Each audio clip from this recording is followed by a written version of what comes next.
Okay, so good morning, everybody, and thank you very much for coming to this workshop. About what are we going to talk today? We are going to talk today about the stealing from layer 1 blockchains. How can you steal billions of dollars? How complicated is it to build a blockchain, a layer 1 blockchain? Is it risky? Is it complicated?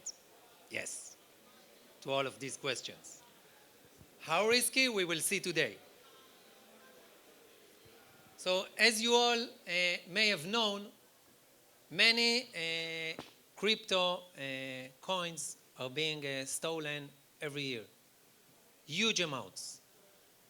This is just an example. $1.4 billion was stolen until August 2022. Since then, the numbers grew, and it's over $2 billion. Only this year, only in 2022, in different hacks. On 7th of October, less than 2 months ago, actually exactly 2 months ago, almost $600 million were stolen from Binance. Binance, the biggest exchange in the world for crypto, is doing the best that they can in order to store and to save and to keep the money of their users. All their reliability is built on it. Someone succeeded to steal from them over $570 million.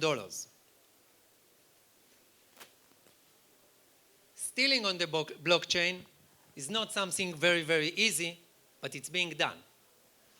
Because hackers will invest millions of dollars to steal billions. There is a lot of money there. And because there is a lot of money there, hackers will invest in it. And if you do decide to invest in it, you will be able to find the relevant hacks in case the blockchain provider didn't do a good job in order to protect your money or to protect the blockchain itself. So remember this. Hackers will steal billions and they will invest in it millions in order to do that.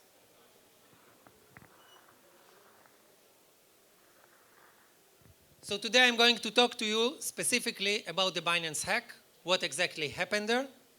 This would be the example in this workshop. And then after explaining to you what happened there, in the next 15 minutes, I will summarize and explain to you what was supposed to be done and what is needed to do in case you want to build another blockchain. So I'm Jacob, and I'm coming from Lava. Lava is building a layer 1 blockchain protocol. And just a second, let's start here. So what are the facts? What do we know about Binance, about this hack?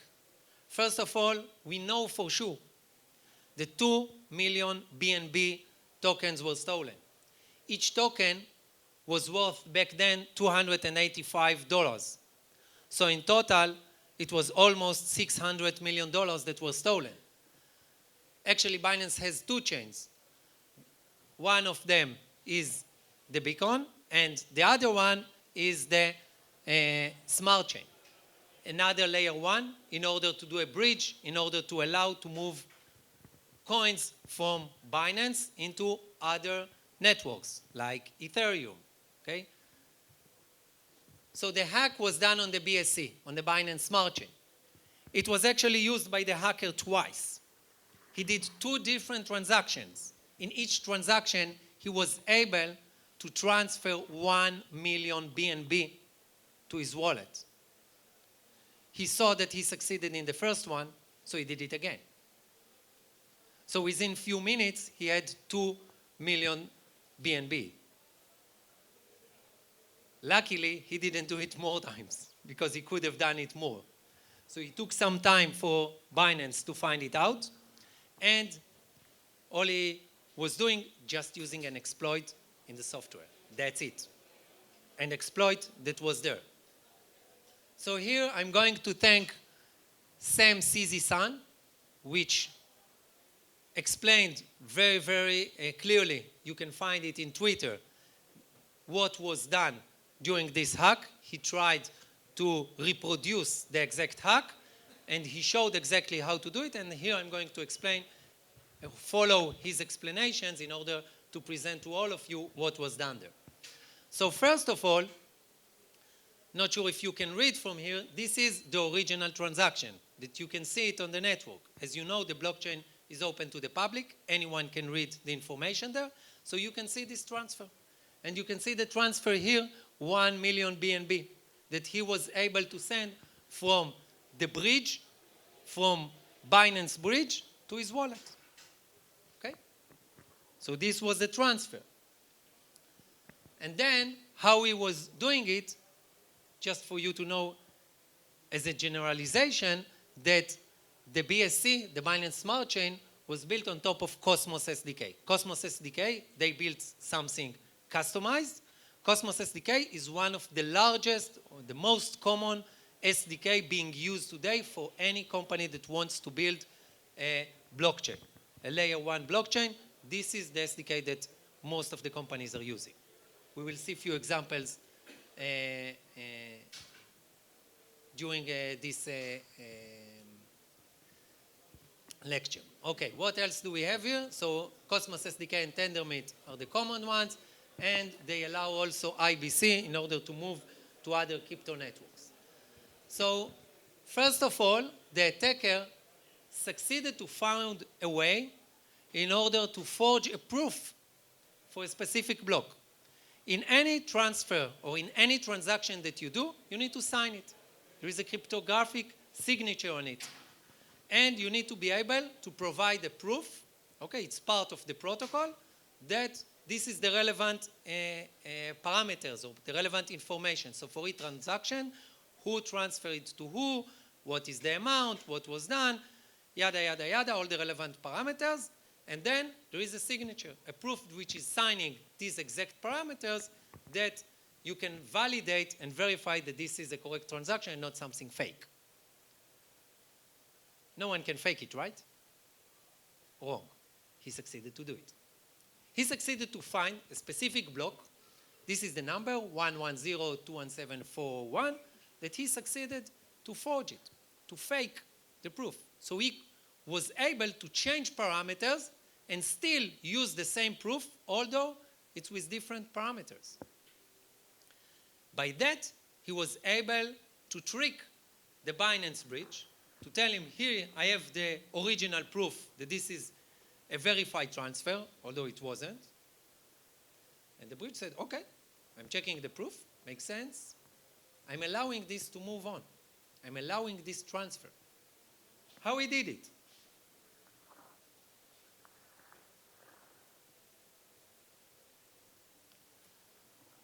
So the BSC was using a pre-compiled contract used to verify IAVL trees. IAVL trees is part of the way in order to do this proof.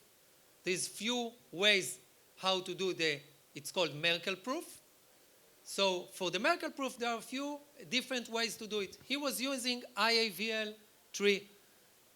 By the way, the Cosmos SDK is not using it. They are using something else, which is called ICS23. It's yet another library, which this is the one that actually was supposed to be used by anyone building Cosmos SDK. But Binance created a customized network, and they decided to use this one. But this one, this library, had a bug. The bug that the attacker succeeded to use. So we will see what he was doing. So in order to verify an IAVL tree, all you need to provide is just a list of operations. All the rest, it's very complicated. You don't need to know all about it. To simplify, he just needed to use a specific operations. And these specific operations on Binance implementation had only two operations, the IAVLV operation and the Multistore operation.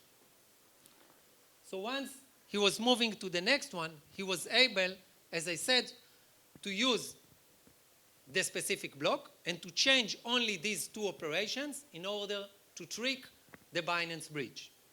So when you look at the code, you can see that it was supposed to be impossible. But what is it there?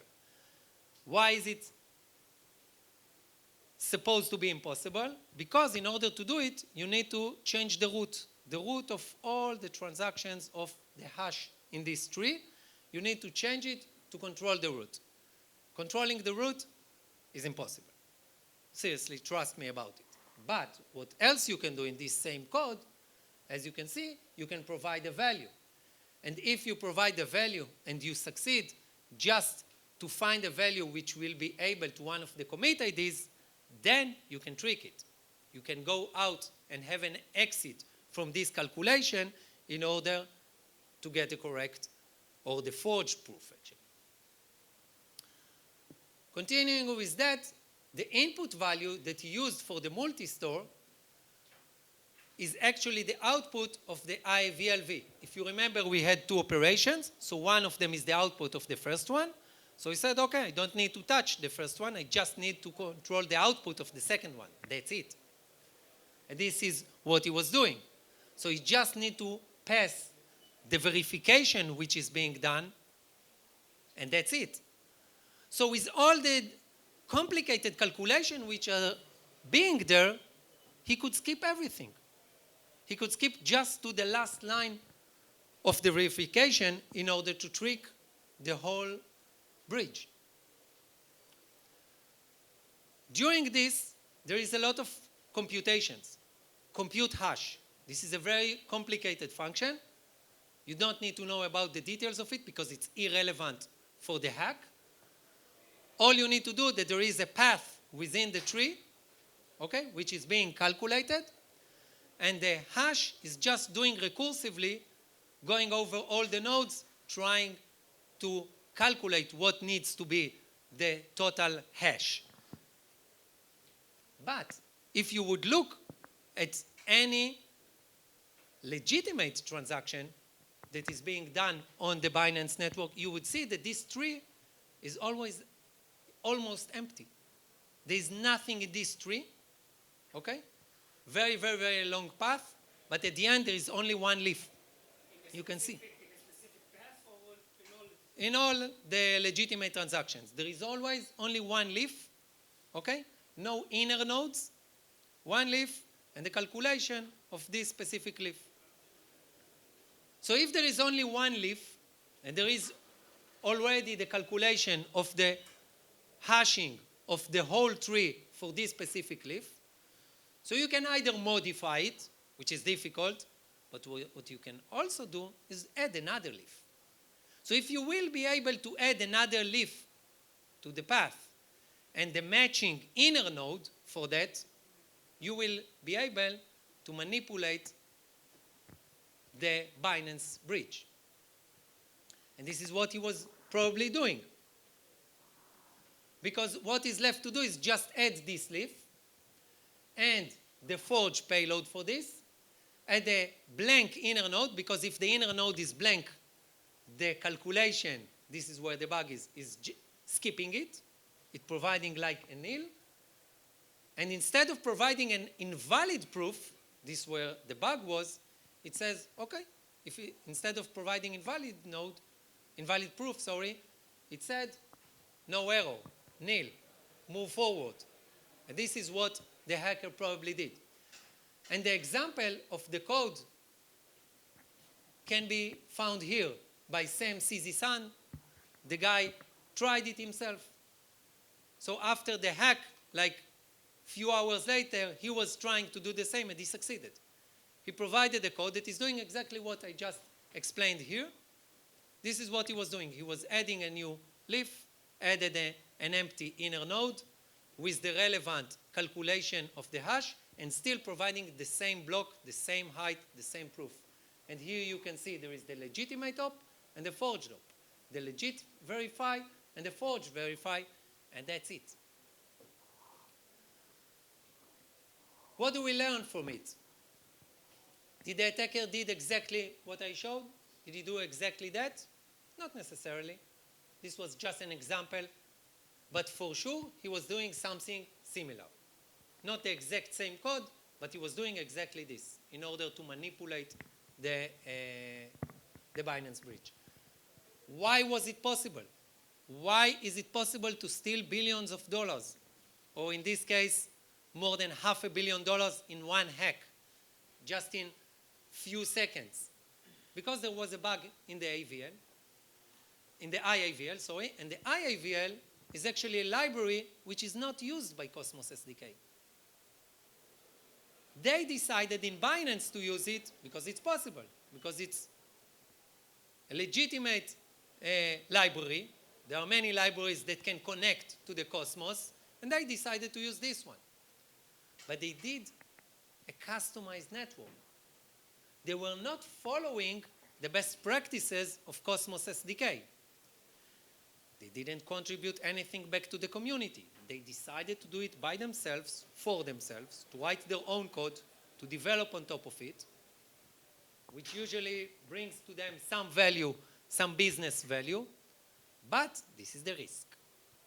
If you're developing unlike what Cosmos SDK is recommending, you take the risk that someone will steal from you. So as I mentioned, they use the IAVL instead of the ICS-23. Fortunately, as I mentioned, the attacker did it only twice, so he was able to transfer 1 million BNB in 2 different transactions within minutes. If he would have done it more, he could steal more. Okay? What we know today is that he used the specific time where the bridge was full of coins. So he could have done it in different schedules, but he was waiting. He knew that he has it in his hand, but he was waiting that the bridge will be full of many, many tokens, and then he could steal everything. He like emptied the wallet of the bridge. The bridge is containing a lot of money in order to provide liquidity to people that wants to use this bridge to move from one network to another. But once he saw that it's full, then he decided to act, and he transferred 2 million BNB. Okay. So what is the summary of it? Binance were using customized SDK. They were not using the common SDK that is being used by many other projects. They were not following the common practice of how to provide a Merkle proof. As I said, they use the IAVL instead of ICS-23. Merkle proof is the basics for any blockchain layer 1 that wants to act in this area in our industry. It allowed the hacker to use this forge of the Merkle proof, which is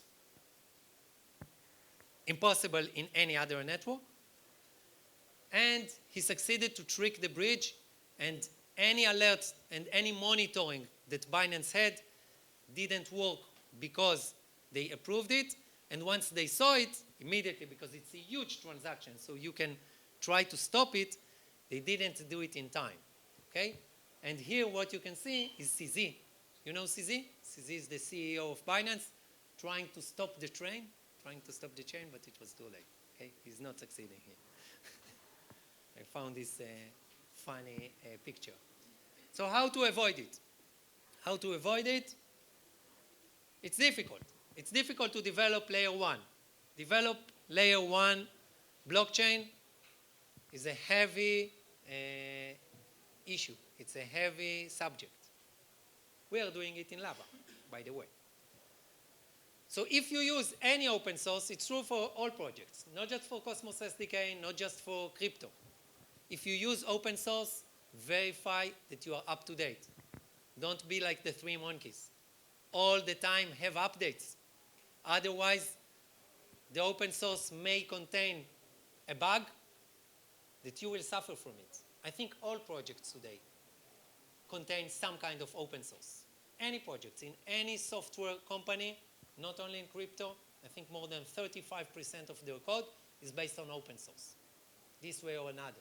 So you need to be up to date, because if someone finds a bug there or finds a hack there, he's publishing it, he's talking about it, so many people can see it. They say, oh, there is a bug.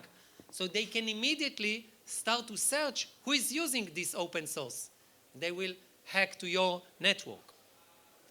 If you have an infrastructure, Verify that you are upgrading it frequently with all the security updates. If you are using Cosmos SDK, like we are, then verify that you are testing it all the time. Verify that you take all the benefits that the community or the world is providing you, because many other projects are also using the same open source, the same SDK, so any new commit that is being done there, you can enjoy from it because you are using the same SDK. And always true, read, investigate, research, look for updates all the time. If you will do this and you will stay transparent with the community, you will contribute back, then you will have a safe project. These are examples for great projects which are running on Cosmos SDK. Don't think that Binance did something wrong. It's good to develop on top of Cosmos SDK. It's amazing infrastructure. But you need to do it correctly. Osmosis, Secret, Juno, Celestia, Akash, Axelar, all of them are amazing projects.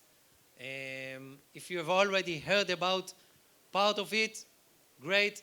If not, you will soon hear about it. They are developing projects. We are developing on top of the Cosmos SDK as well. What Lava is doing, you can hear in the main panel by our CEO at 1:30. And we are providing a layer 1 protocol, an open source protocol and upchain for unstoppable access. The idea is decentralized access. If you want to hear more about it, you can stay after this meeting, and I will be glad to share with you. And this is the time for questions. I will take 3. Yes, go ahead. Since the tokens, Can you please close the door so I will be able to hear? Yeah, go ahead. can we say that tokens are the ones he stole are semi-fungible? Can we actually flag them and say we don't accept them in every exchange there is? Can we not? No, I'll tell you why. Because tokens are fungible. It's not like NFT. Okay, it means that there are many of these. Once he was able to transfer the money from BNB, as long as it's within Binance, they can stop it. So they move it from one chain to another chain, and then from this chain out. So when you're moving it to the Ethereum, okay, network, and this is what he was doing to his wallet, then you get like a wrapped coin.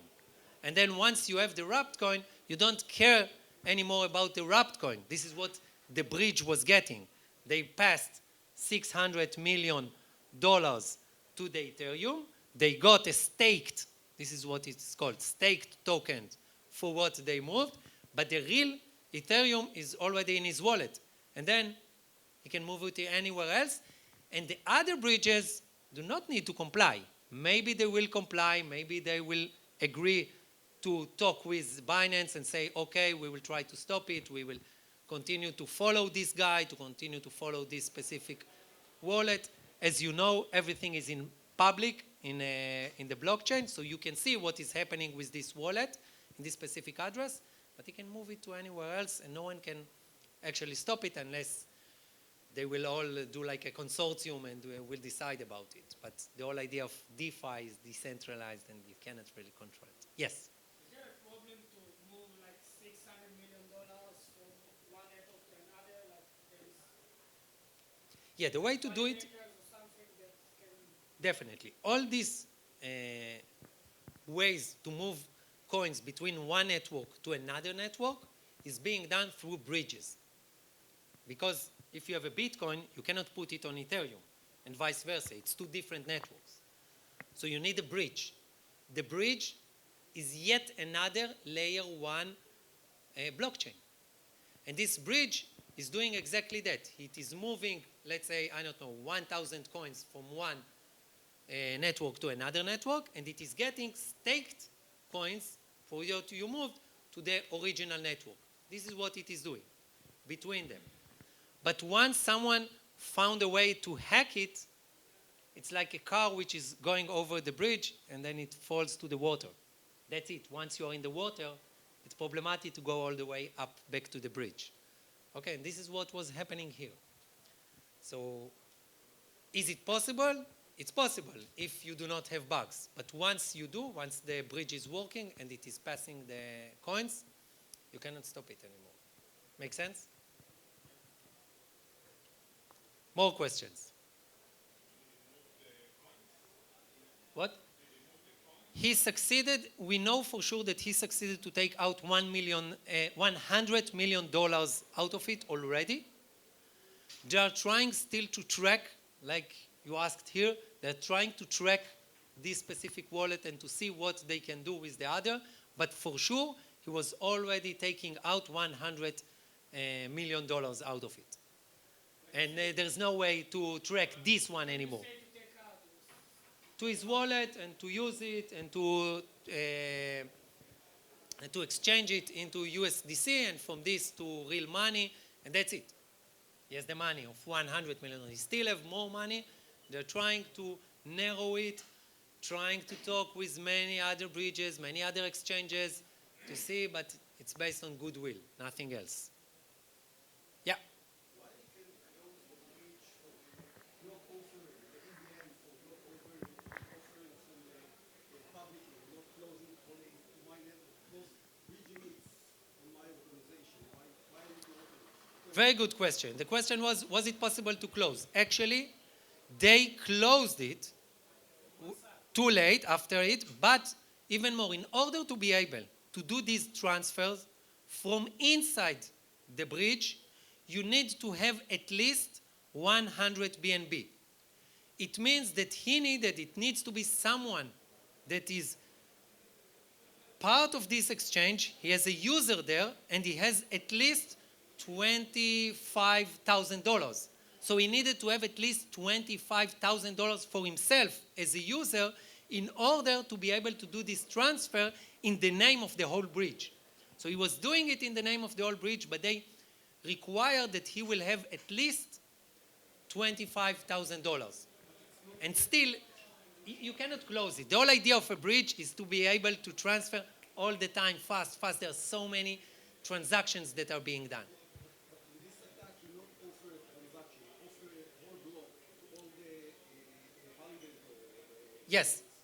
And this kind of attack cannot close from the API of Binance just to get, okay, I implement the API that I can do some of this operation and not open the whole EVM to offer a complete block.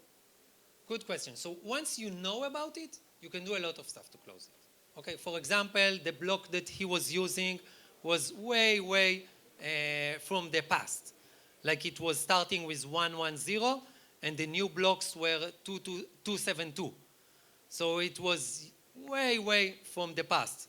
So for example, you can protect that only blocks that starts with, I don't know, with 2 or with 26 something will be allowed. So you can also block the proof. It's not the nature. No, because you are using the SDK and you're using the Merkle proof. Merkle proof is something that you cannot break.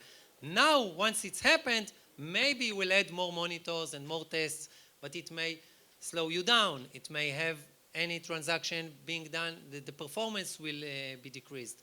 So it's a trade-off, exactly. So you may want to do it because you don't want to risk stealing of $500 million. But this is the trade-off. There are other ways to solve it, like I mentioned.